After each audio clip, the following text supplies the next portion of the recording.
Mid Maneru నిర్వాసితుల అన్ని సమస్యలను పరిష్కరిస్తారని ప్రభుత్వ విప్ ఆది శ్రీనివాస్ అన్నారు. వేములవాడ అర్బన్ మండలం సంకేపల్లి శభాషపల్లి గ్రామాల్లో జరిగిన ఆత్మీయ సన్మాన కార్యక్రమంలో ఆది శ్రీనివాస్ పాల్గొన్నారు. ఈ సందర్భంగా వేములవాడ అర్బన్ మండలం రుద్రవరం ఎంపీటీసీ గాలిపల్లి సువర్ణస్వామి, రుద్రవరం గౌడ సంఘం అధ్యక్షులు పార్వతీ వేణు, నాగుల మనోహర్, పార్వతీ సాయిలు, రుద్రవరం గౌడ సంఘం యువత అధ్యక్షులు గాలిపల్లి బాబు, వంకాయల మహేష్ల ఆధ్వర్యంలో సుమారు 200 మంది ప్రభుత్వ విప్ ఆది శ్రీనివాస్ సమక్షంలో కాంగ్రెస్ పార్టీలో చేరారు. వారికి ప్రభుత్వ విప్ కండువా కప్పి కాంగ్రెస్ పార్టీలోకి ఆహ్వానించారు. ఈ సందర్భంగా ఆది శ్రీనివాస్ మాట్లాడుతూ గత 10 సంవత్సరాల నియంతృత్వ పాలనకు చరమగీతం పాడుతూ ప్రజా ప్రభుత్వ ఏర్పాటులో తోడ్పాటును అందించిన వేములవాడ నియోజకవర్గ ప్రజలతో పాటు తెలంగాణ రాష్ట్ర ప్రజలకు ప్రత్యేక కృతజ్ఞతలు తెలిపారు. 2014 సంవత్సరంలో మిగులు బడ్జెట్ గా ఉన్న రాష్ట్రాన్ని నేడు అప్పుల కుప్పగా మార్చిన ఘనత టీఆర్ఎస్ ప్రభుత్వానికే చెందుతుందని అన్నారు. ప్రజల మద్దతుతో ఏర్పడిన ప్రజా ప్రభుత్వంపై బాబా బామర్దులు కేసీఆర్, కేటీఆర్ ప్రభుత్వం కూలిపోవాలని శాపనార్థాలు పెడుతున్నారని అన్నారు. గత ఎన్నికల్లో ఓడిపోయాం అన్న బాధలో ఉంటూ ఓవైపు టీఆర్ఎస్ పార్టీ నుండి నాయకులందరూ చేజారుతున్న బాధ మరోవైపు ఉందన్నారు. ఫోన్ ట్యాపింగ్ కు పాల్పడుతున్న భార్యాభర్తల మాటలు, వ్యాపారస్తుల మాటలు, సినిమా ప్రముఖులను, రాజకీయ నాయకులు వేములవాడలో తన ఫోన్ కూడా ట్యాప్ చేశారని ఆరోపించారు. 9వ ప్యాకేజీ పూర్తి చేయకుండా 10వ ప్యాకేజీ, 11వ ప్యాకేజీ పూర్తి చేశారని, పక్కన ఎల్లంపల్లి ప్రాజెక్టు ముంపు గ్రామాలకు ఎలాంటి ఉపాధి పరిశ్రమలు తేలేదన్నారు. గతంలో సెస్ లో అవినీతి అక్రమాలు 100 కోట్ల కుంభకోణం జరిగిందని మాట్లాడి సెస్ లో ఉన్న అవినీతిని బయటకు తీస్తా అని చెప్పిన వారు ఇప్పుడు మళ్లీ ప్రభుత్వం వద్దకు రావటం వెనుక ఉన్న మతలబు ఏంటో చెప్పాలన్నారు.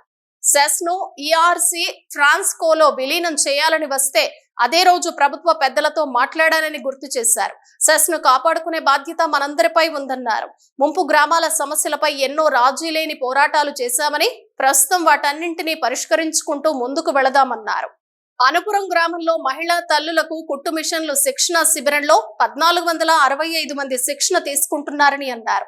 శిక్షణ అనంతరం కుట్టు మిషన్లు ఇవ్వడంతో పాటు ప్రభుత్వ పాఠశాలల్లో యూనిఫామ్లు కుట్టే బాధ్యత ఇప్పించడం జరుగుతుందన్నారు. ఎన్నికల తర్వాత స్పెషల్ ప్యాకేజీ తీసుకుని ముంపు గ్రామాల సమస్యల పరిష్కారానికి కృషి చేస్తారని హామీ ఇచ్చారు. రాబోయే పార్లమెంట్ ఎన్నికల్లో కాంగ్రెస్ పార్టీ గెలుపుకు కృషి చేయాలన్నారు.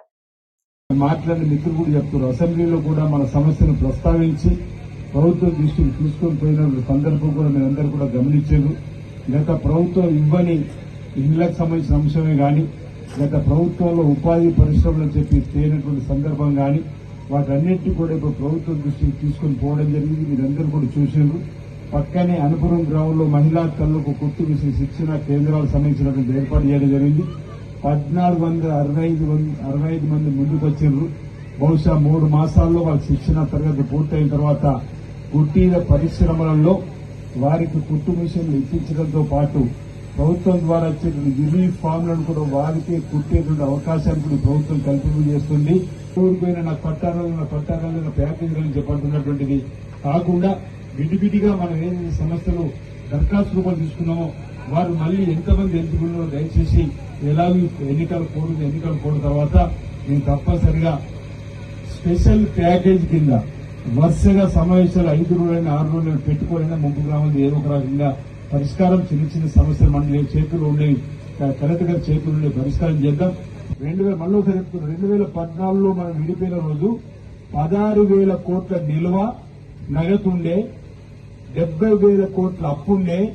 ఆ 70,000 కోట్ల అప్పుకు అసలు మిత్తి మన బ్యాంకులకు ఏటా 6,000 రూపాయలు కట్టాలి. ఆ సమయంలో మనకు తెలంగాణ వచ్చింది.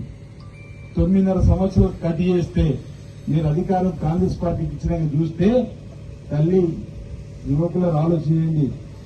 6,71,000 కోట్ల అప్పు, ప్రతి సంవత్సరం బ్యాంకులు కట్టవలసిన కిస్తీ అసలు మీకు ఎంతో తెలుసా?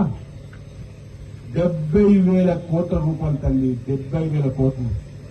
ఆనాడు 6,000 కోట్లు సంవత్సరం కట్టాల్సిన పరిస్థితి ఉంటే వీళ్ళ చేతిలో కల్వకుంట్ల కుటుంబం చేతిలో పెట్టిన తర్వాత 6,70,000 కోట్ల అప్పు తీసుకుని రాష్ట్రాన్ని ఏటా 70,000 కట్టమంటుంది అసలు మిత్తి బ్యాంకులు.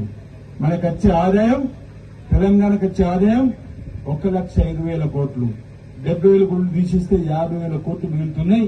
ఆ 50,000 కోట్లలో ఇటు పెన్షన్ ఇవ్వాలి, రైతు బంధు ఇవ్వాలి, రాజీవ్ ఆరోగ్యశ్రీ ఇవ్వాలి, మన బిడ్డ చదువుకుంటే ఫీజు రీంబర్స్మెంట్ ఇవ్వాలి, ఇక్కడ గ్రామ పంచాయతీ భవనం కడితే బిల్డింగ్ ఇవ్వాలి.